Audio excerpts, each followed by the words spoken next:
And I just turned right back to food, because food never judged me. Food was always there, like a big, warm, comfortable blanket.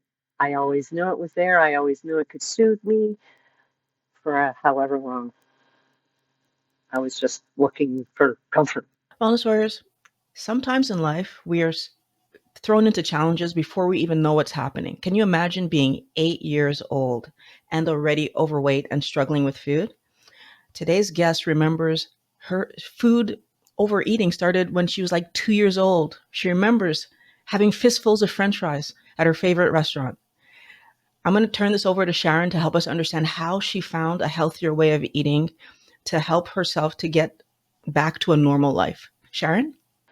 Hi, let's see. I believe my unhealthy eating journey started when I was 2. By the time I was 8, I was starting to get overweight. I was being bullied, which led me to my path of unhealthy eating to cope with the feelings of being depressed and being rejected. And I remember 4th grade when they had to weigh us in the nurse's office. I weighed 122 pounds. At age 9, I weighed 122. And it just kept going from there.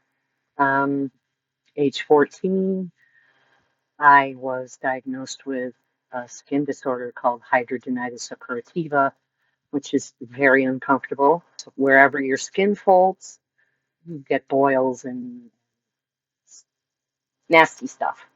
Um, it leaves scars. I've got plenty of those. By 19, I got in my first car accident, and that's when my journey towards back pain and inflammation began. Um, I was still emotionally eating my feelings, eating my depression, but I was brought up in a household of, oh, you've had a bad day. Oh, here, have a cookie. Or, oh my gosh, you did great today. Let's go celebrate with something fattening, some kind of food. My father would every week he would bring home grocery bags full of meat and goodies and stuff from the meat place. It would mostly be cold cuts, and I was in love with cold cuts, let me tell you.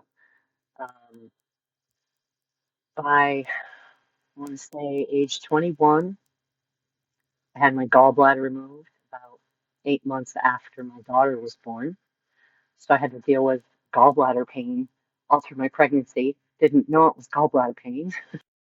Um, I weighed about 211 pounds after my daughter was born. So I just kept eating my feelings. A lot of it was unhealed trauma from being a child, not even knowing that I had undiagnosed ADHD, people putting me down, calling me overly sensitive, telling me I'm crazy. So, eat, eat, eat, eat, eat. Um, I did start mental health therapy at age 17, but I just couldn't really find the right counselor or the right psychiatrist or even the right medication. I had been on at least 10 different kinds of medication for my depression.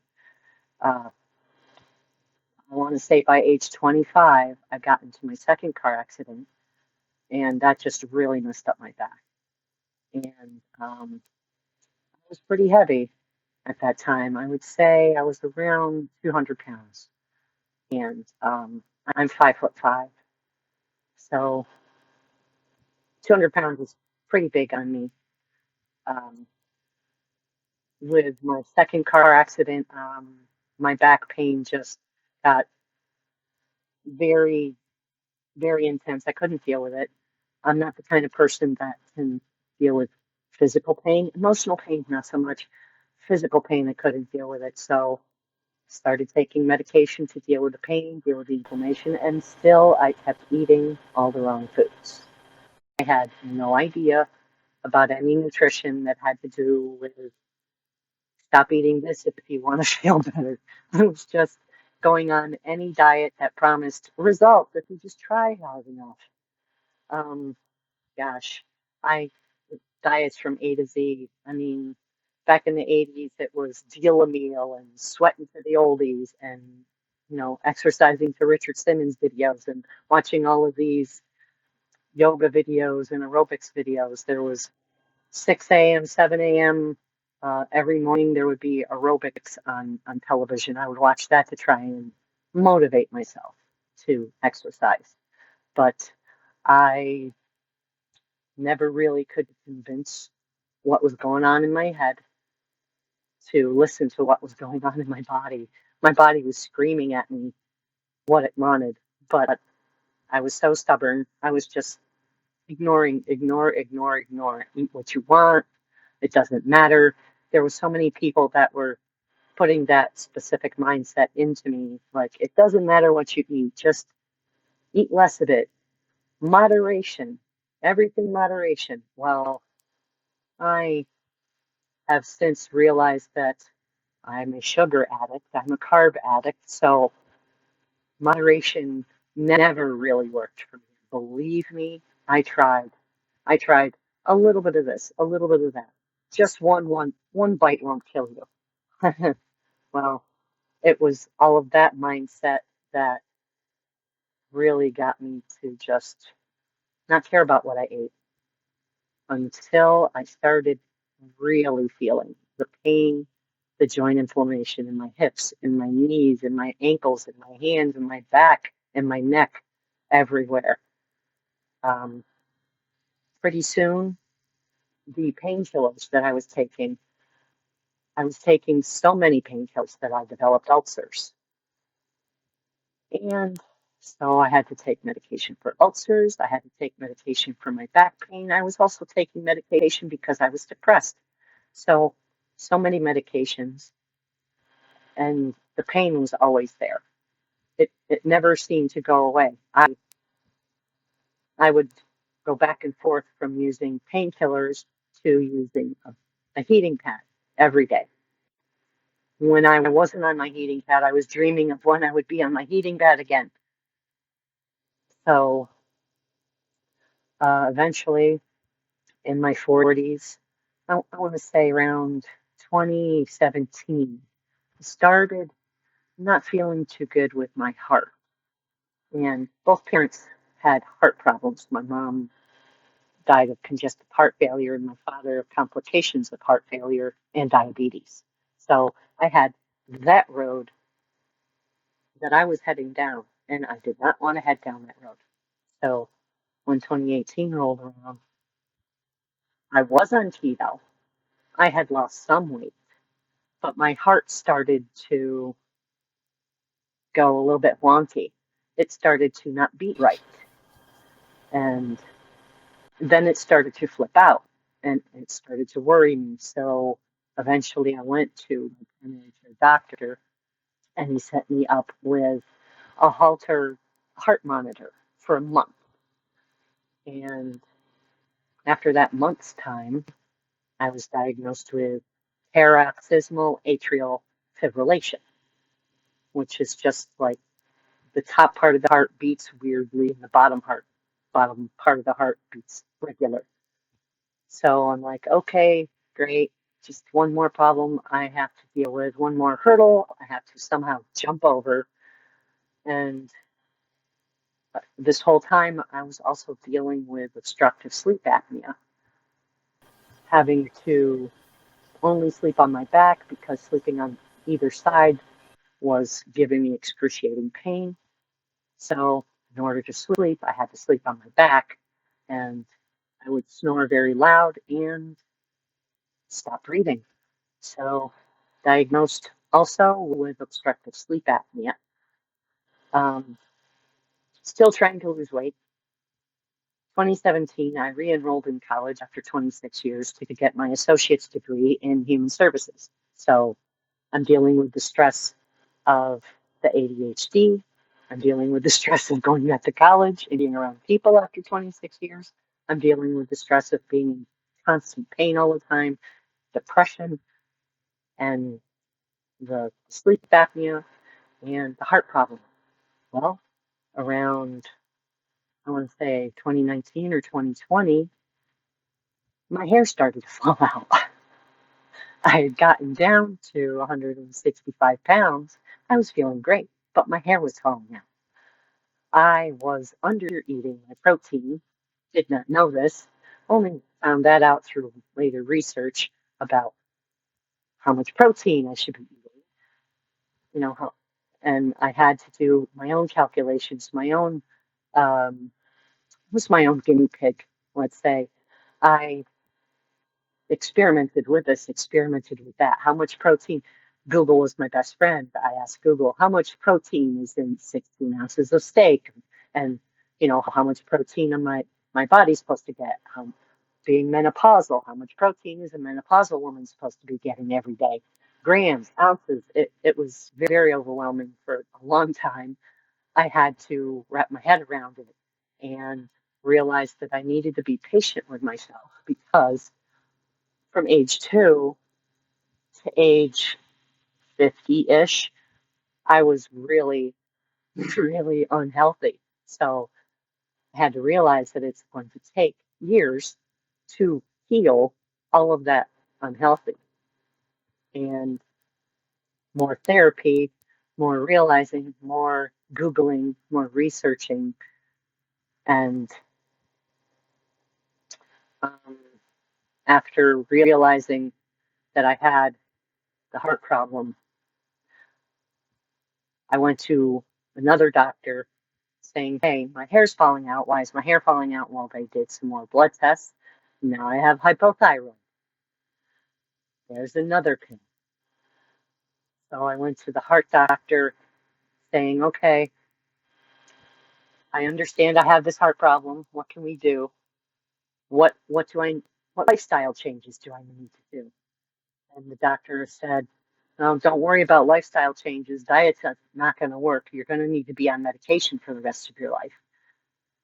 And I said, so it doesn't matter what I eat, even though I was at that point, I was at 165 pounds. I had lost all of that weight. I was on keto for a good 3 years, and I lost 75 pounds roughly. But this particular doctor wasn't looking at all of my accomplishments. He was looking at more a temporary, here's a Band-Aid. Take this pill, it's a Band-Aid, and come back and see me in 3 months. Um, So I decided, well, I really don't want to be on medication for the rest of my life. I'm going to really need to have a talk with my brain, a talk with my inner child, and say, look, I can't do this anymore. My body is giving me heavy signs that it's not healthy, and your heart is acting up. Your thyroid is going bad. You've got all of these problems wrong with you, and you're the only one that can help you. You have to do it yourself. Not all of the doctors know specifically what your body needs. So you are going to have to figure it all out for yourself. And that's what I did. I did a lot of Google research, a lot of research on diets, a lot of research on what what signs and symptoms your body displays when it's nutritionally deficient in something. I had to look up, okay, what nutritional deficiencies cause heart problems? What nutritional deficiencies cause thyroid problems? And then I went from there. I had to change my way of thinking and change my diet. I went went off keto for a while, gained all the weight back, came back to keto this past January. I got on the scale this past January 8th, in fact. I weighed 231 pounds, which was 9 pounds lower than my highest weight ever. So I lay in bed. My heart was flipping, flapping like crazy. I was hearing it in my ears. I could feel it in my chest. And I had that talk with myself. Sharon, you can't do this anymore. You want to live. You want to live for your grandson. You want to live for your daughter. You want to live past how old your parents were when they passed away. So those were lots of goals. And so I decided right there that night when I got up the next morning, I was going to start keto, go back to keto, which in my eyes was just meat and veg, just meat and veg. Well, when I got back on the keto journey, the vegetables that I was eating that I liked and I enjoyed, they started giving me problems, like spinach. Spinach was, I would have that nice big salad of all those mixed greens with the spinach in there and the homemade dressing, the oil and vinegar with a little bit of spices. The spinach was making me bloat. I was getting really bloated. So, okay, cut out the spinach. The spinach was cut out. I kept eating the salads and the meat, and I was still getting bloated. And occasionally I would have ground beef with some tomato sauce or something in it. I was starting to have my ulcers act up and my skin started breaking out a little bit. And then I thought, okay, maybe it's the tomatoes. Okay, so I cut out the tomatoes. No more tomatoes, no more spinach. I was still eating the spring greens and I was still getting inflammation and pain. So I was also eating peppers. Cut out the peppers. The even more bloating and inflammation started to go away. The people that I was following on YouTube for inspiration and information, including yourself, was Dr. Barry and Dr. Berg. Now, Dr. Barry was doing carnivore, still is carnivore, and he was getting a lot more results.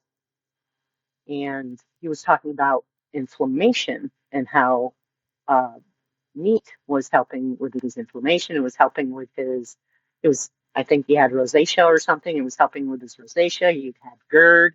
It was helping with the GERD. And I thought, well, maybe this would help with my hypothyroid, with my heart problem, with my sleep apnea problem, with my inflammation, with my pain, all of it. So I decided to give it a shot and I made sure to eat all the vegetables that I had left.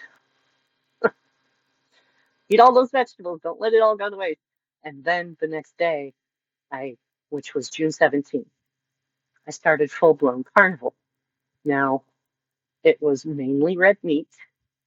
And because I have such a small food budget, I had to find ways to get the specific red meat that I needed. I started out with strip steaks and meat and ribeye, but those were very expensive for me. And my food budget is tiny, so I had to get creative. I started buying chuck roasts, family sized chuck roasts, and pot roasts, and just slicing them into steaks and then freezing that. And that was most of my meals. It was those red meat steaks, and it's also shrimp and sugar-free bacon and eggs. That's all that I eat for my carnivore diet. Red meat makes me feel best, so that's what I mostly have all week long. Occasionally, I'll incorporate some shrimp in with the steak, have a little surf and turf, and on Friday, I'll have bacon and eggs. And I'm currently doing much better.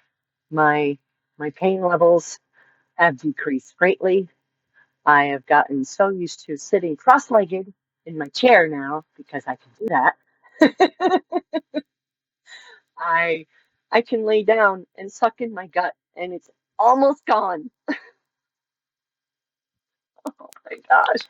Um I I used to be very moody from depression and anxiety and just all around crappiness from the undiagnosed ADHD, but now my moods, a lot of things don't bother me. Like today I had a, a nail in my tire. Just went to the garage and said, "Can we fix this?" Yeah, okay.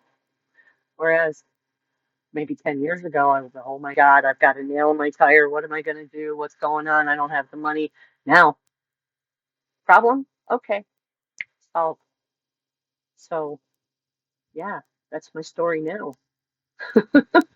So many questions. I have so many questions. I want to start though.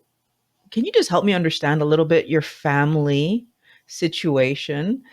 Were your parents at a healthy weight or were they overweight?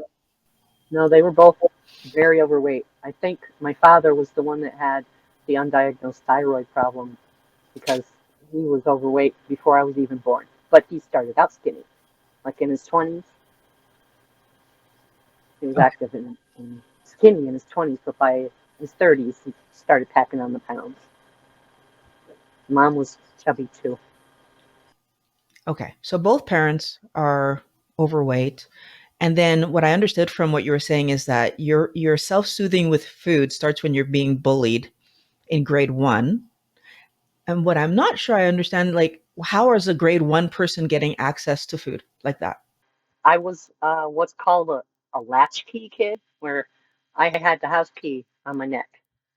When I would come home from school, mom and dad still be working. I was the youngest. My older brothers are 8 and 10 years older than me, so they were out doing whatever. And by the time I was 9, I had the house to myself for a couple hours, so I would just raid the refrigerator, make myself a sandwich because there was always cold cuts in the refrigerator, salami, bologna, pepperoni, you know, all fattening ham, boiled ham, baked ham, you know.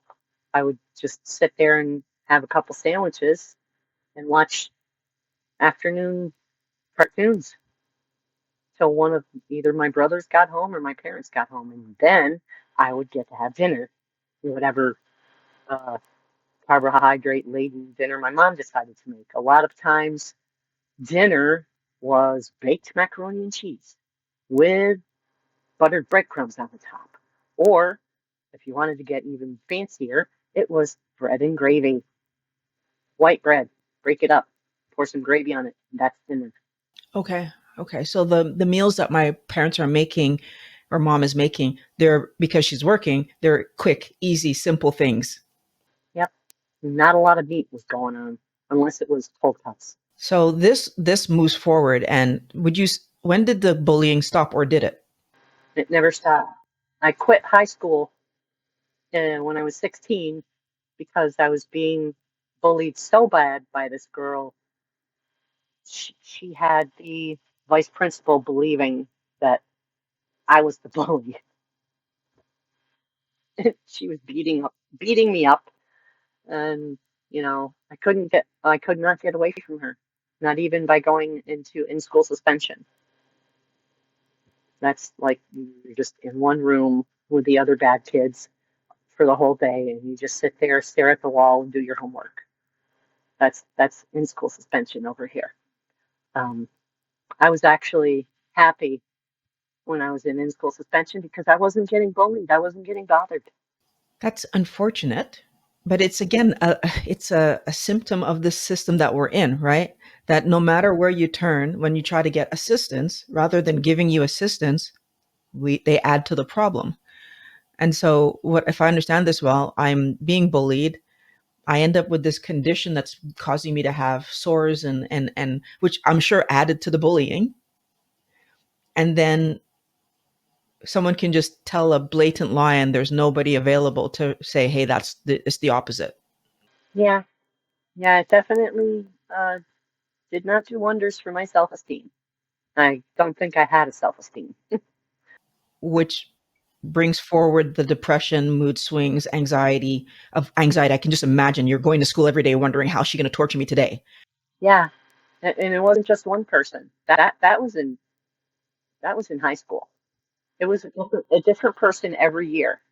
So, getting out of high school, obviously getting into the work world, the world of the adults, there's positives there, My first job was at Burger King, and I I quit after 2 weeks. I didn't didn't realize that managers like to bully you to see how much you're willing to take. So I was bullied by the manager. So I couldn't. I had too much stuff going on at home. too much personal stuff, and I was just trying to make some money because I was 16 and I had quit school and didn't have a lot of friends. I was just trying to make some money to buy myself some stuff. When would you say that the depression was solved? Because you're kind of going through your history, and you did keto two different times. The first time that you did keto, you lost 75 pounds. Did the depression go away at that point in time? It lessened to a degree. I want to say it didn't completely go away because I was in the process of going through college at the same time, and college was pretty stressful for me. I'm pretty much an introvert, and being around that many people, which were so much younger than me, um, I had I had ADHD help by then. There were, special accommodations that I could use at the time, which made it less anxiety ridden. My depression lessens, which is great because I'm in school, and that's a good thing. But then I have the stress of school, and so it's a bit of a. I'm still taking the medication, I'm assuming. I was not on medication. I don't think I was on anything except pain medication. So I've lost the weight. I'm doing this degree. What helps? What causes me to resume eating and let go of keto? COVID happened. COVID happened. Okay. Spring break was typically 2 weeks. So they said, we're going to have you have an extended spring break. We're going to have you out for 3 weeks. And then when you come back, I was like, yay, 3 weeks. Awesome. I had no idea that COVID was there yet. Uh, then there was some chatter here and there about what's this thing going on. And then suddenly, a month later, we're in lockdown. I didn't even get to start spring semester, uh, as in face to face. We had to learn how to do online courses and being in classes online. And it was an awful lot of relearning and trying to figure out, okay, how am I going to do this? It was stressful to say the least. I managed to handle all the stress up until I want to say August of 2020. That's when my grandson was born. COVID restrictions meant I couldn't go and visit, and I really wanted to be there for the birth of my first grandchild. Um, that was depressing. Just being not being able to be in classes was bringing back the depression. More depression. I couldn't see my grandson. Even more depression. My daughter wanted me to get a COVID test before I could go see my grandson, so I had to wait for that. Um, then the elections started happening. More and more and more and more of the this person against this person. Oh, you're this. Well, I don't like you. Oh, you're this. I don't like you. Uh, it was a lot of anger, a lot of, you know, I can't even describe the the energies and the feelings and the emotions that were just being shoved in my face constantly, having to wear the mask, going outside anyway, but still being locked inside. It was so very stressful. And I just turned right back to food, because food never judged me. Food was always there like a big, warm, comfortable blanket. I always knew it was there. I always knew it could soothe me for however long. I was just looking for comfort. And I found comfort right back where it was, in food. What I'm going to point out that I find so fascinating is that we downplay change. And yet, change is one of those things that throws us for a loop and and we struggle with it, right? So we had this way that you are used to learning was taken away from you, like learn to do it this way. And then we have that what I'm used as an adult, I'm used to being able to come and go as I please, and now someone's saying no, no, no, stay in the house. And then we have like your grandchild coming, which might have been a good stress, but not being able to see them, having to do hoops to be able to go see them. So all these things cause us to emotionally not be able to regulate ourselves, and we self soothe. And it's frustrating if we don't understand that that could happen, right? So if I'm not looking for it, it's hard for me to manage it. And I feel like that's what happened. It just kind of hit you out of nowhere, and then you didn't manage it.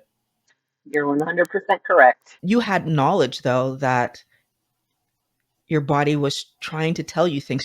You said like you were upset with yourself because you were not listening to your body. And I'm trying to figure out how, where in the process did you start to understand that these signals are from my body saying, do something else? This isn't working. The more videos I watched, the more information I got from watching you, from watching Dr. Barry, from watching Dr. Berg, from Dr. Westman, all of these people. There is definitely a psychological aspect to it. I mean, you can only ignore your problems for so long before they just start manifesting from mental to physical. And you can't ignore them anymore. Once they start turning physical, you have to decide. You have to make a big decision. Is this the way I want to live? Do I want to die at age 70 like my mom did? Do I want to have a heart attack? Do I want diabetes? I don't want any of that. I want to live to be 100. Sharing our stories is what will help new people to understand that keto actually works. So if you have improved your health, mental health, or weight through eating healthy keto, please look in the description. There's a form to fill out so that we can do an interview and you can share your story. I want to help more people, and I think that together we can help people to understand that keto is more than a diet. It's a way of life that gives you your life back. I'm not a special snowflake. I know that you also have lived amazing things. So let's change this together. The form's below. I'm going to live to be 100 because I'm making all of these changes now and I'm sticking to them. I'm not going to stop, even though some family members might be concerned with how I'm eating. They don't understand. They liked me at a fatter weight. Well, I didn't. I'm sorry. And I'm not sorry. I was miserable. And now I feel good. And I'm going to keep going. Is that an actual statement that someone said that they liked you better at a higher weight? Yes. Wow. I do find it interesting that we live in a world where other people think they can tell us what to weigh. Okay. COVID happens, my weight is rising. And if I understood you well, you got back to very close to your original weight. How long did that take? I ballooned. I gained back all of 75 pounds plus 10 more in 6 months. And it took 3 years for me to lose the 75 pounds. So all of those years of yo-yo dieting really messed up my metabolism. And it just made it harder for me to lose the weight. I think that's an important point for us to touch. When we lose weight, the fat cells are still there. And they know how to, our body knows how to store, and it's going to. Now, I think what most people don't think about is that putting weight on is the healthiest thing our body can do, right? Is if it's not putting weight on, it's causing inflammation, it's causing pain, it's damaging, right? The sugar is doing something. And I feel like we always get mad at our body for putting it in storage, even though it's probably the healthiest thing it can do for us. And it's the one of the simpler things to solve. Like as soon as we go back to eating like eating right, our body starts to pull it off again, which I'm sure is what's happening with you right now. Yes. Okay, so we get to the point where you start to see your health issues resuming. Is it my understanding that is that why you started it over? Yeah. It really started to bother me. That January this past year when I was laying in bed, I had gotten back from the ER because I thought I was having a heart attack that day. And the ER was incredibly full with other people having COVID symptoms, puking in buckets, literally puking in buckets in front of me. I was like, oh, okay. I don't think I need to be here. I can't sit here having chest pains and shortness of breath and watching other people vomit in front of me. So I stubbornly said, I'm leaving.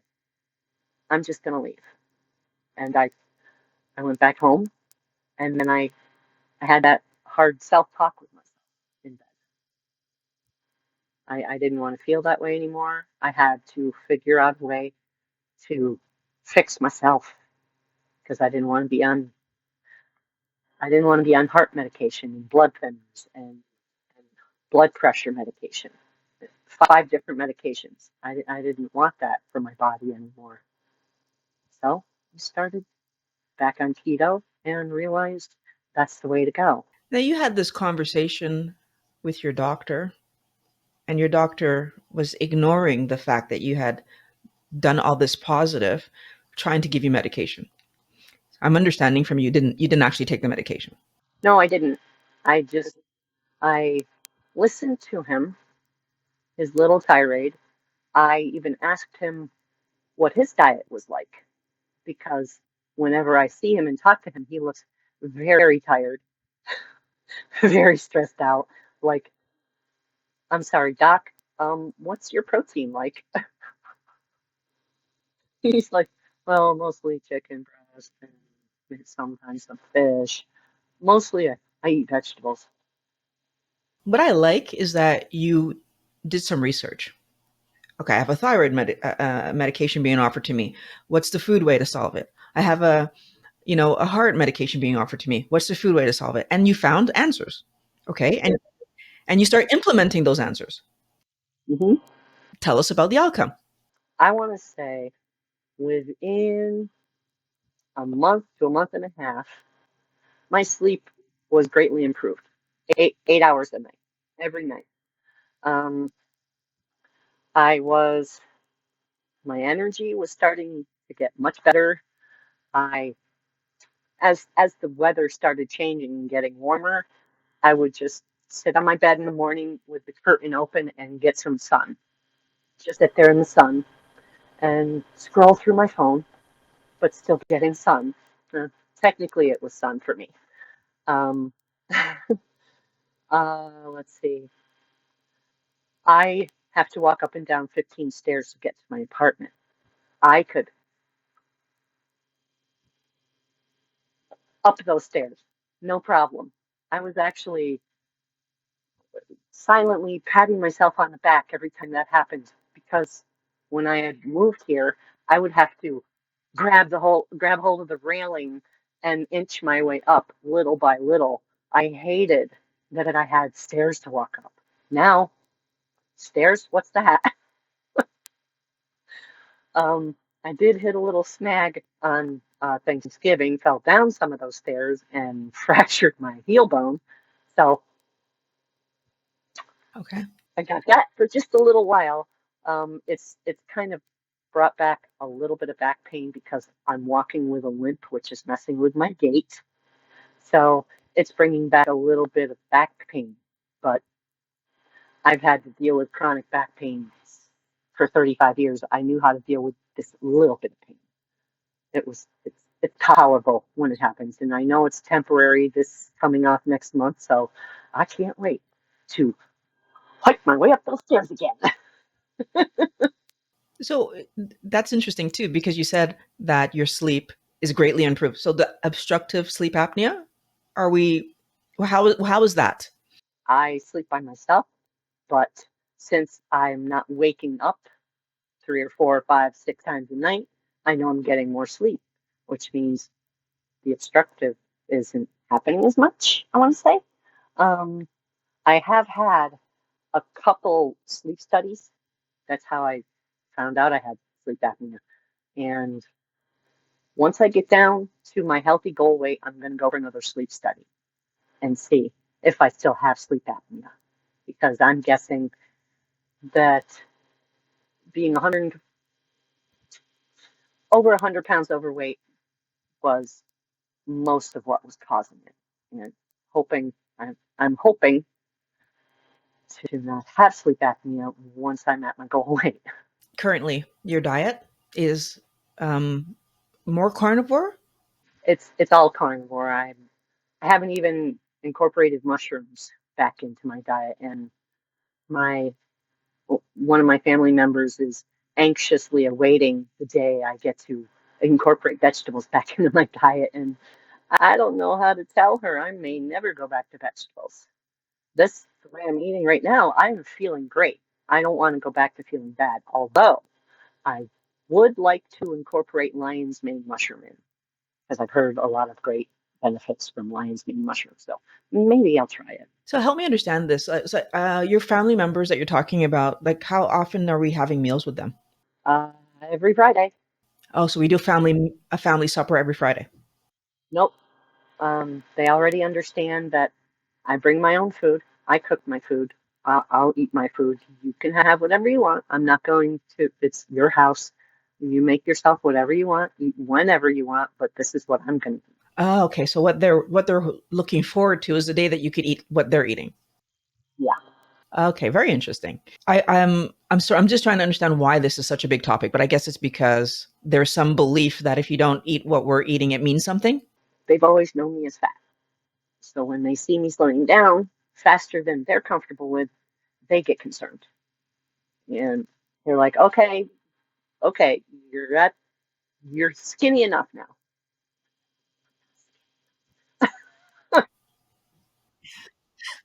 Okay. Now, compared to the first time you did keto, today you're not just thinner. Your mood, you're saying it's better. Absolutely. Absolutely. And I think even though I weigh differently on the scale than I did back when I weighed 165 pounds, it looks like I weigh about the same because of uh, carnivore's just been going.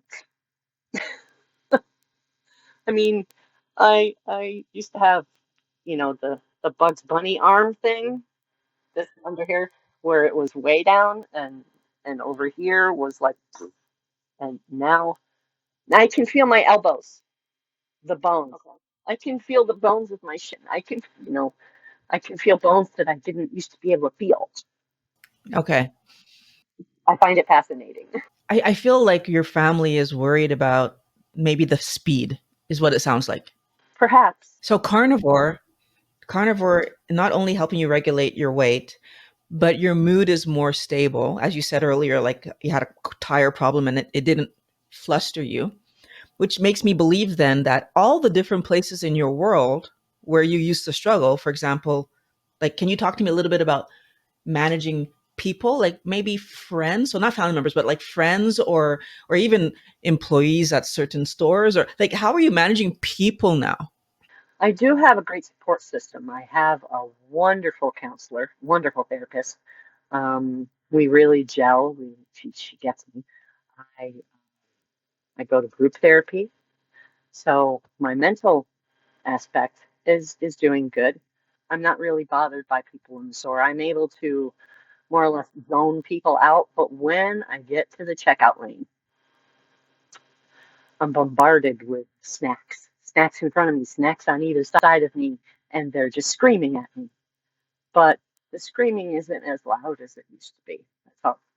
If that makes any sense. Okay, so the thing that's still a bother is seeing these foods that I used to eat.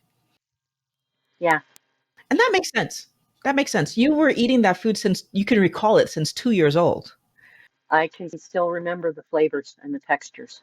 When I smell fresh baked bread or baking bread, baking anything, mm, those feel good memories start to pour out of me, and I just want to feel those feel good memories. I'll offer you something that's really cool. At some point, it changes.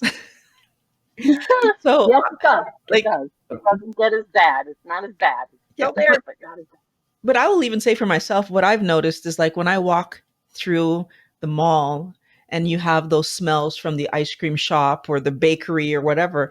Today, to me, it smells more like an interesting scented candle. Like I like the smell, but I don't want to eat it.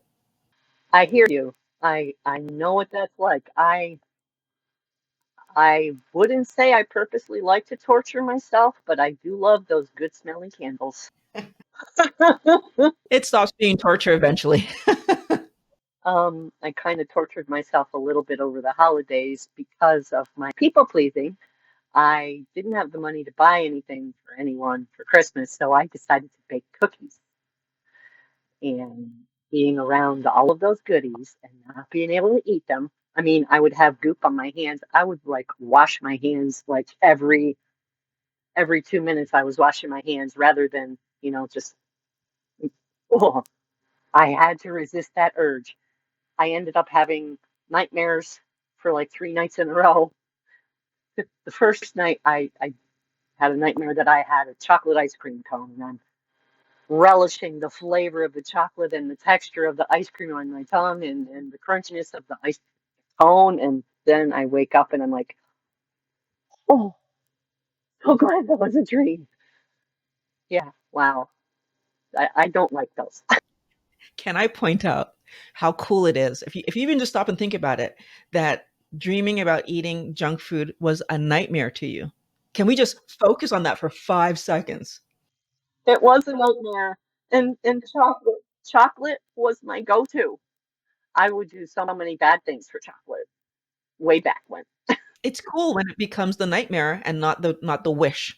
So, red meat, that's your go-to. It seems to be what my body craves the most. As soon as a piece of it hits my tongue, I'm like, oh, I'm in heaven. But I've been anemic for I don't know how long. So, unlike you can't do red meat. I can't do pork. Pork gives me back pain. It gives me inflammation. I can't seem to find a pork that has no additives or preservatives or wasn't grain fed or whatever. The closest I can come to enjoying pork is sugar-free bacon. So I at least get to enjoy that. Yeah, there's a part of me that wonders if I like maybe when I reach my 15 or 20 years, if I'll be able to touch pork. I'm like, that's something in my brain that not pork, beef. That's something that I'm kind of curious about. Like, is there ever a point where I've recovered, like I've corrected enough? It's something on my list of like, maybe I might try and see what happens. But I find it interesting that you have the reverse. Like, pork is what bothers you. Chicken does too, because I have such a low food budget. I I don't even want to tell you how much I live off of a month, but my food budget is tiny. So I can't afford farm raised chicken. I can't afford to go to a farm and say, can I get one of your chickens? And was it grass fed? Was it, cage free and all of that? And I can't eat chicken unless I go to a farm and buy it. And typically it's more than my pocket can afford. So I did get the chance over the summer to try farm fresh eggs, chicken eggs, and farm fresh duck eggs. I never knew duck eggs could be so rich, Oh, interesting. but it was definitely an experience. I can't wait to try it again. I've never tried duck eggs, so I might try it myself. That sounds interesting. Oh, I want to say the yolk is like 5 to 10% bigger than a regular chicken egg yolk. And I've been told and I experienced how rich it was because when I typically have bacon and eggs, I'll eat 6 eggs and some bacon, and that'll be my one meal. Well, 6 duck eggs made me nauseous. I think there was too much richness in the eggs. So a little bit of an experiment. It kind of went wrong. Okay, so you would have had to have had like less eggs, basically, like four or something. Probably, yeah. See, like I have that experience when I eat ribs. Like as soon as I've had enough, it's like ugh, starts happening, right? And delicious up until that point, and then it's just like ugh, okay, stop eating. So I understand what you're talking about. That is, I definitely now I have to try these things. Okay, cool. Way back when, I think when you first started in 2018, and you mentioned a food tracker app to keep track of your food intake. I found that food tracker app and I've been using it. I think it's called Carb Tracker. I'm not sure, but that's the one I've been using. And I also have a food scale, a digital food scale. I weigh my food every meal because I I can't tell the difference, and it's very very easy for me to overeat. I will sit in front of the television. I like to watch programs while I'm having my dinner. It stems from being a kid eating TV dinners in front of the television. It's a comfort thing. I like it. So I'll sit there, I'll eat my dinner, and sometimes my stomach says, hey, you've had too much. I'll put the food down and then wait a couple hours and then go back to it and finish it because I was brought up, finish what's on your plate.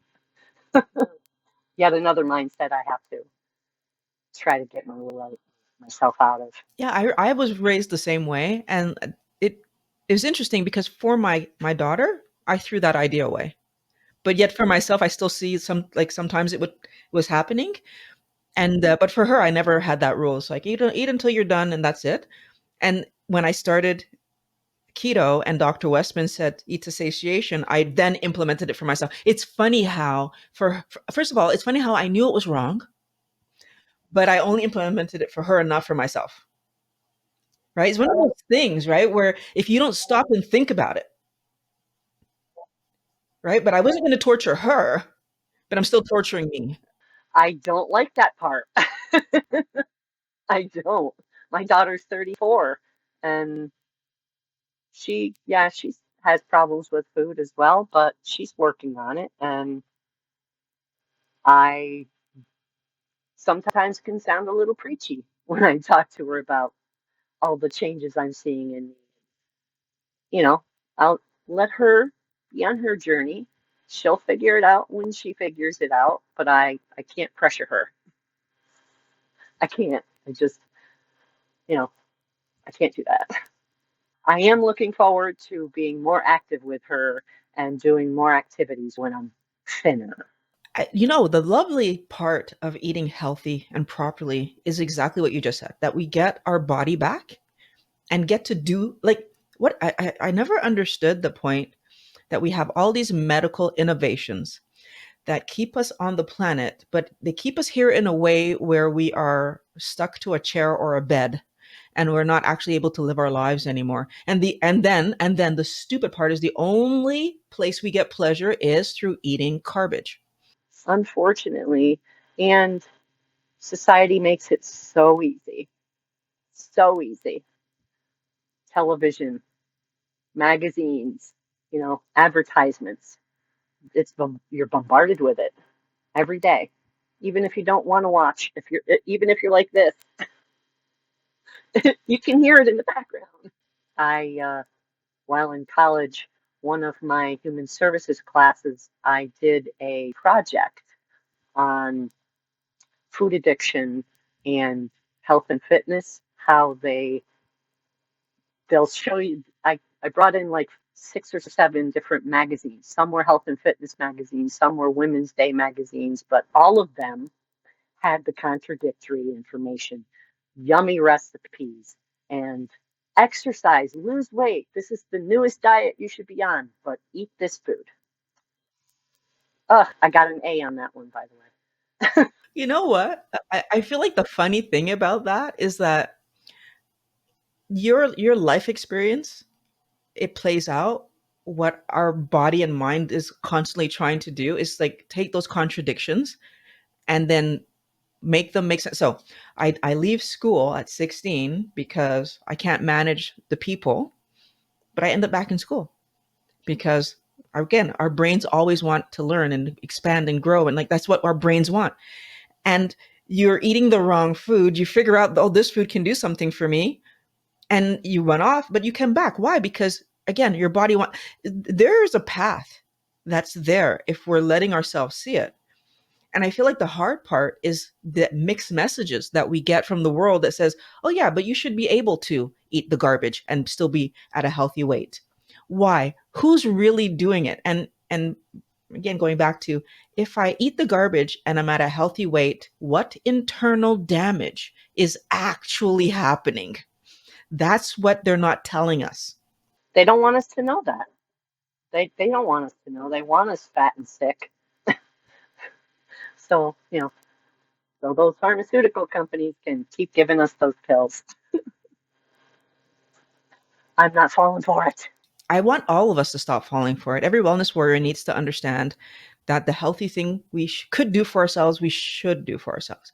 As small a step or as big of a step as you can make, because as you're showing, even the small steps gave you something. and they gave you a path to the bigger step. I love the fact that you started off checking in with Dr. Google and he said, oh, this, that, and whatever. You used it and said, there probably is more, and you did more research. And it probably wasn't easy. How many weeks or how long did you research before you found your answers? I researched at least a good 3 months before I even decided to try keto. And keto, it wasn't the traditional keto. It was oh, this is the new keto. Here, take these exogenous ketones. That's how I began. I was still eating mostly keto. I want to say really dirty keto because I was still in love with my chocolate. So I would use hot chocolate. I was still getting the chocolate, but I wasn't eating the chocolate. I was just drinking the chocolate. This is how my brain worked. I was still feeding that inner 6-year-old. But yeah, at least a good 3 months of research before I started. And then I just kept researching. I just kept researching because my brain is always questioning things. I'm always wanting answers for the questions that come up in my head. So yeah, Google can be a friend.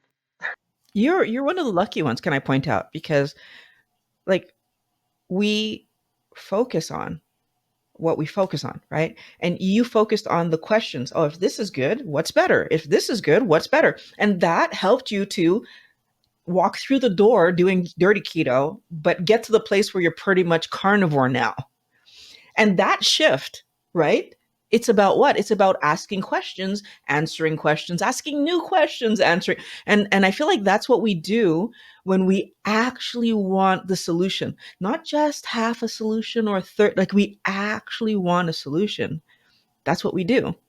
And so I feel like, again, this is a perfect example of, am I taking the time to do the thing that's going to help me to solve my internals? Like, because you had not just a weight, something that you were trying to fix.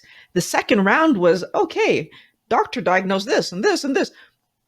What can I do about it? Absolutely. Absolutely. And um, I am sorry to say, even though they had the degree, they don't really know everything. So, doctors really don't know everything. They're a lot of times they're guessing. Okay, maybe it's this. Here, try this pill. Let's see how you do on this pill. Oh, that pill didn't work. Okay, here's another pill. Let's see how that goes. Huh? Um, I'd rather use myself as my own guinea pig than let you use me as a guinea pig. No thanks. What's really frustrating is that, and I don't know how it works in the US, but for us, if I go see my doctor, they're getting paid because I've gone to see them, right? And so what I never understand is, why not allow me, so have a conversation with me. Let's talk about things in my life that I might try to change to solve this problem, versus saying, let's play this the prescription, guess game. And but I feel like it's just the way that they've been trained to work, I guess, but it's frustrating to us because you, playing the same scenario but with your food, figured it out. Hmm. Absolutely. A doctor with all their knowledge theoretically could have figured that out with you. Yeah, but what is the sad part? And I heard Dr. Barry say that he got maybe half a semester worth of teaching about nutrition and diet and stuff. That right there needs to change for doctors. I think it really needs to change. Doctors, primary cares, heart doctors, all the other doctors, they really need to, I want to say, up their levels of education when it comes to nutrition, what the body needs to fix itself, and stop pushing those pills. Okay, granted, a lot of people realize that dietary changes and lifestyle changes is hard. It's discipline. It takes discipline, it takes patience, it takes time. And people, when they're in their 20s, in their 30s, in their 40s, they don't really want that. They're like, what's the easier route? What's the easiest route? Oh, all I got to do is just take this pill and keep going. Okay, I'll do that. Until that doesn't work anymore. But what's scary is that some of our young people are doing it just for the wrong thing. Like, how many young people have I met that are vegetarian, right? So they're capable of doing it, and I feel like the missed opportunity is that because doctors aren't talking about what actually is the healthy food to eat, then these other influences come in and let our young people believe that vegetarian is healthy and it saves the planet and it all these things that, like, honestly, no, right? It, uh, yeah, I've heard, I've watched, I've seen all of the all the bug spray that they got to spray on those plants to kill all of the bugs, all of the animals, all the little bitty animals that just to eat vegetables. Mm, no, So obviously, if we have a real conversation with an educated doctor, I think that what we would see, and I'm saying educated in terms of like wider, not they have lots of education, but wider to include some of this data. I mean, it's not a very hard conversation. Had a doctor asked me, "Hey, Violet, what are you eating?" Um, French fries was my main vegetable. You think a doctor might have been like, "Excuse me, problem there." Maybe that I was eating processed foods at least, oh my God, 10 times a week. Do you think a doctor might have been like, Violet, maybe, right? So I feel like what we're talking about now is what's the best way for this to be different moving forward, right? You and I figured it out by ourselves. Are we waiting for the young people to figure it out by themselves? Right? Like we've seen what happened to us. Of, oh, you remember 2 years old.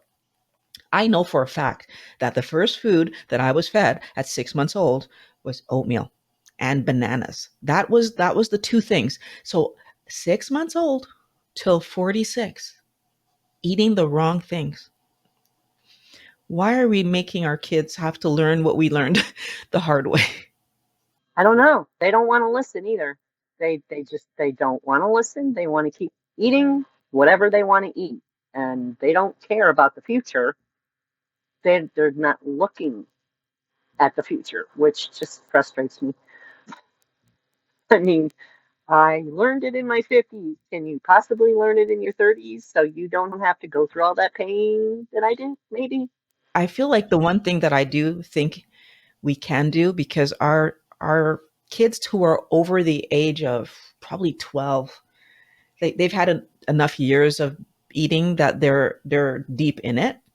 We still have some control at 12, but I feel like if we can get this message out to the new parents who have children under the age of 4, that's where we really have a chance to make some change. I remember because I was kind of nuts and my daughter wasn't allowed to have any kind of junk food before the age of 4, that when she was allowed, she didn't want it. She didn't care. She was like, that tastes bad, right?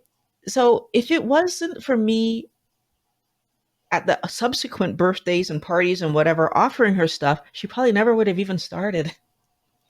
So I feel like there's so many opportunities for people who have young children right now to change this. Yeah, I agree. I my grandson is 3 now, and all he wants is junk. It's unfortunate. And these are things that we can only talk about and hope that talking about it helps everybody to try to implement change, try to put some kind of change forward.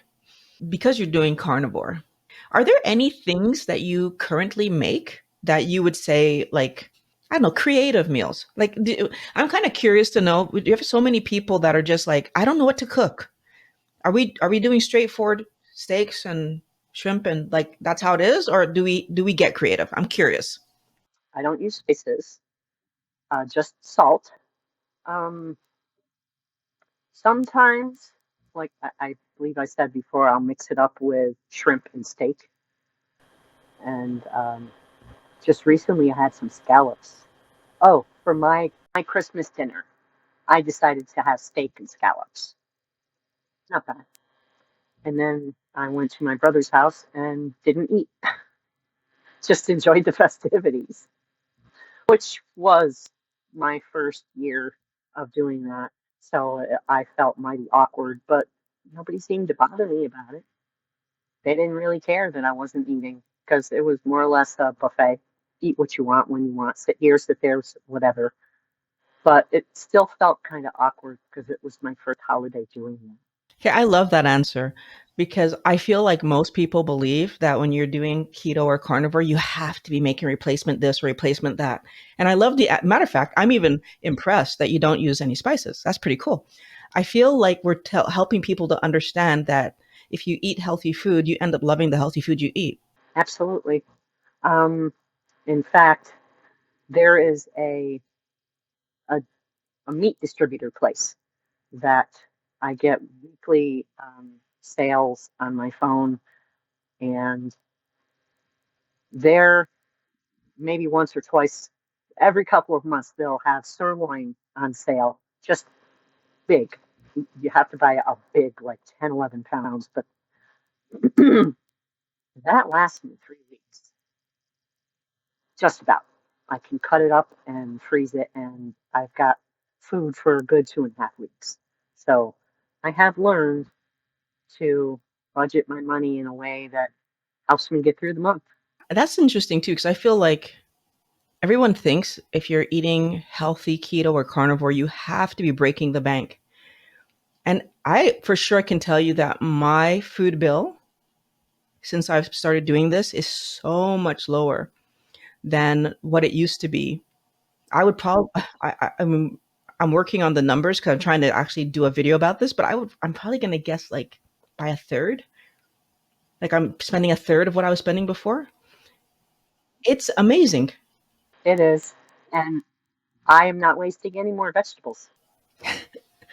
Too many times I just threw food away. I was like, oh my God, what am I doing? Why am I eating this? Throw this away. Oh my God, why did I waste money again? I'm not doing that anymore. Yay. Yeah, I'm trying to think of how much vegetables I've thrown away over the years. It's crazy because you buy them thinking this is healthy, this is what's going to help me to get my weight under control, and then don't eat them. And the other part of the story, though, is that obviously, from all the doctors telling us that the healthy part of the meal is actually the meat. When we think about it, well, here in Canada, anyways, when you go out to like a fancy restaurant, um, the meat's the main part of the meal with a little bit of veg, right? And when I was still eating standard diet, I did not understand that. It like right, but in reality, that's how all of our plates should look. Absolutely. And leave off the carbs. No, no rice side dish. No potato au gratin. No, maybe a side salad and maybe some vegetables, but give me that meat. I am not quite ready to go out to eat yet because of the whatever they use to cook the meats. We just don't know. They could put spices. It could be glazed. Like, I'm terrified. So I have not gone out to eat yet. And on Christmas Day, I had Christmas dinner at my brother's. I ate at home first, but I tried a little bit of the baked ham.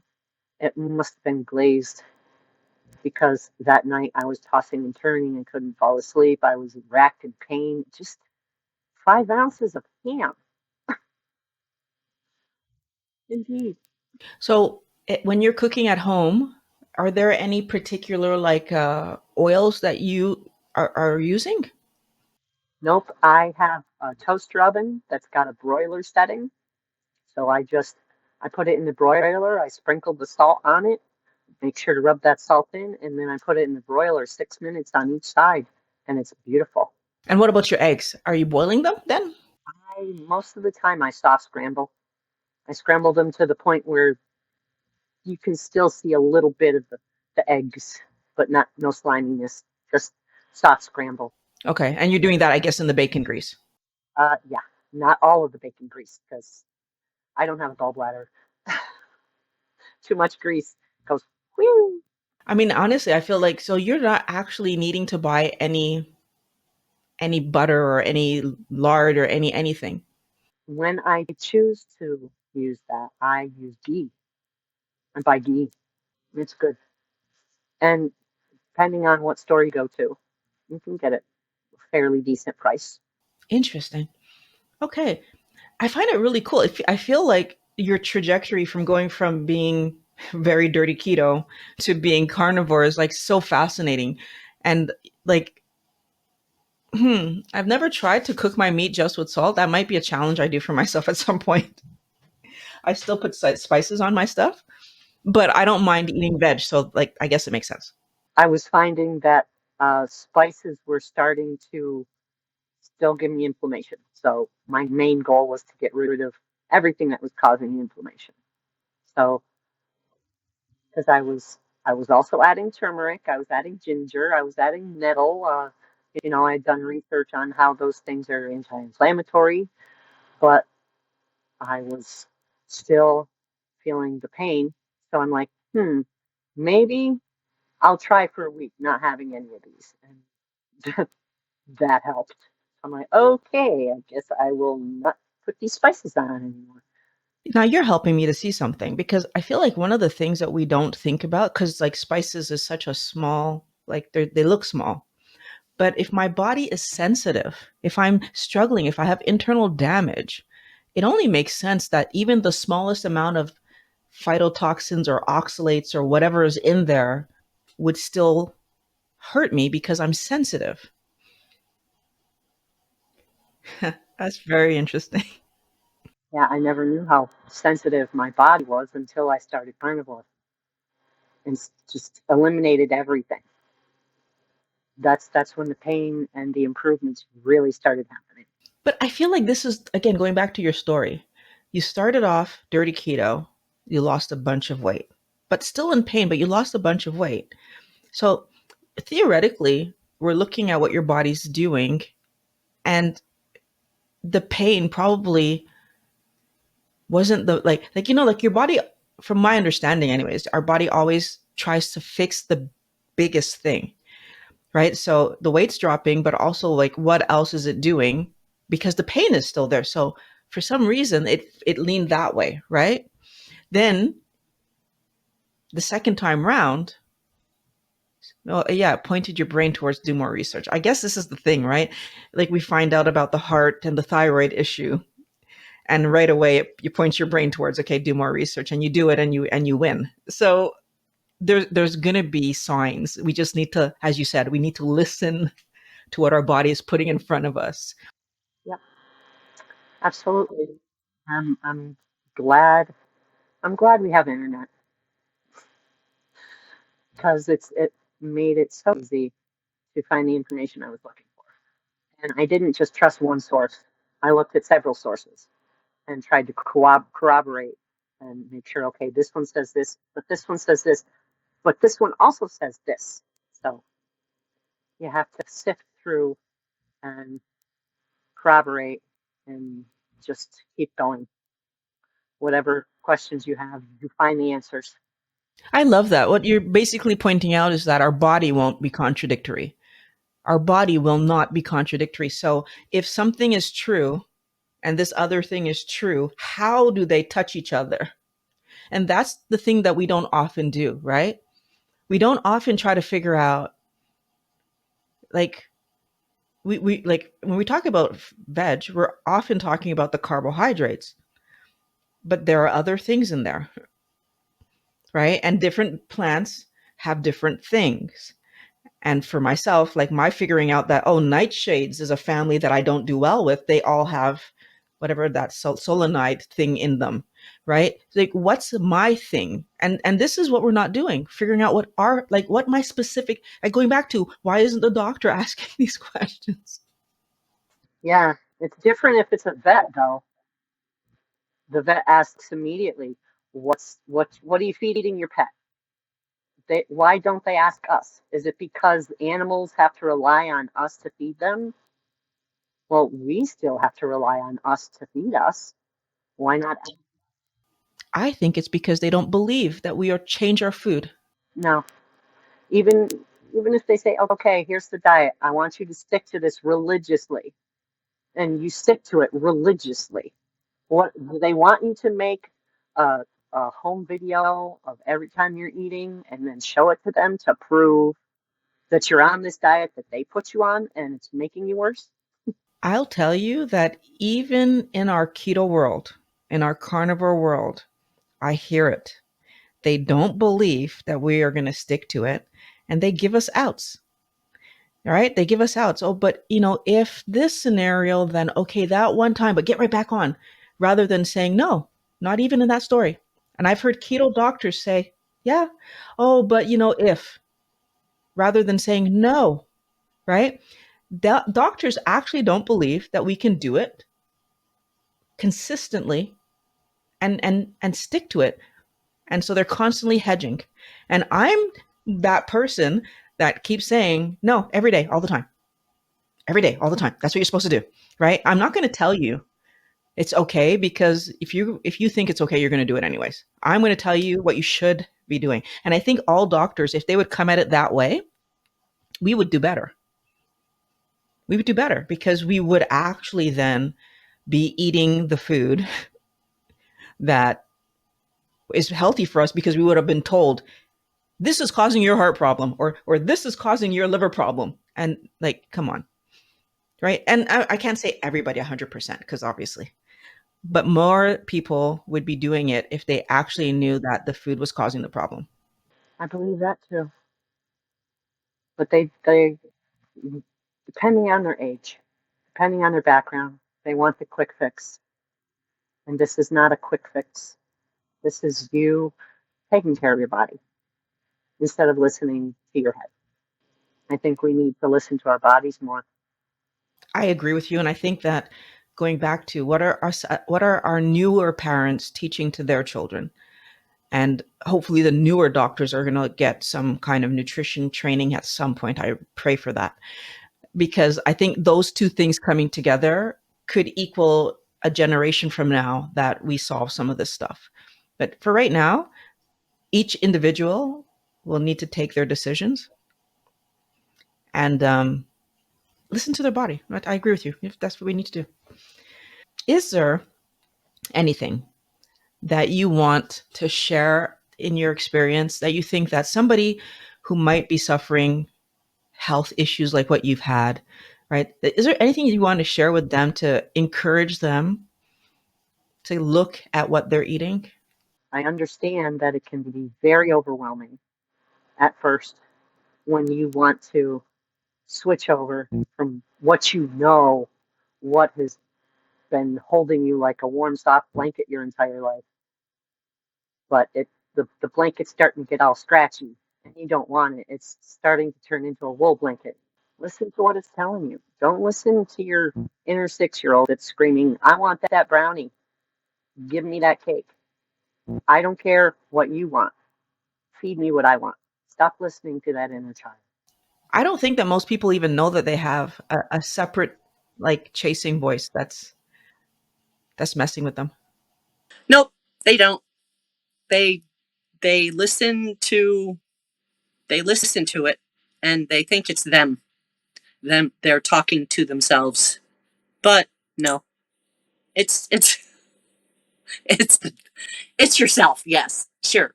But it's the part of you that doesn't care what your body needs. Doesn't care what your body needs. It just wants what it wants. Also, basically, it's the addicted part. Yeah. It's the I believe it's called the id. Okay. Yeah, the id. Yeah, that little I call it the little inner 6-year old. The one that wants what it wants when it wants, and the hell with everything else. See, what I think is interesting is that our id can want good things if that's what it was given when we were little. So it kind of plays both sides of that coin, right? Because it wants what it wants because it wants to feel good. And if the way we were made to feel good were healthy, it wants that. If the way we were made to feel good wasn't healthy, unfortunately, it wants that. Yeah, and then we just learn through repetition. So we need to retrain, educate ourselves to let those healthy things be the things that also help us to feel good, which you've done amazingly with the way that you cook. And you've created a whole new story for your body in terms of like giving it nutrition and energy and clean energy. And now it's about being solid in it so that, as you mentioned, that you can live your life normally, go to restaurants, go to whatever, and know how to order what's going to keep you healthy. Now, you might, again, we don't know about those inflammatory oils. Like I know some people are super sensitive to them. And so eating out is just not a possibility, unless you find a restaurant that just grills. That might make it possible. But these are all things that we kind of play with eventually.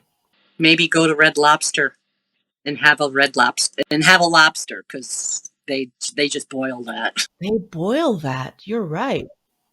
Interesting. We don't, again, how come my mind doesn't go there right away? My brain is going all over the place all the time. So, But can I point out, when you're trying to solve a problem the healthy way, you find the way. absolutely. Well, hopefully that's a wellness warrior tip that everyone can grab onto. Yeah, do the boiled things. This has been a super great conversation. Is there somewhere where people can find you, meet you, talk to you? I'm mostly on TikTok and Facebook. What's your handle? For TikTok, it's Silver Foxy Cleopatra and Sharon Kruger on Facebook. Perfect. I'm going to probably like try to link those below if people want to ask you questions about like all the amazing things that you've been able to accomplish. And everybody who's watching, I want you to click on the video that I'm going to put at the end of it right now, because you can change your life. You can improve your health. So you can start keto, carnivore, whatever makes sense for you, because this is proof that it's possible. So click on the link. I'll meet you over there.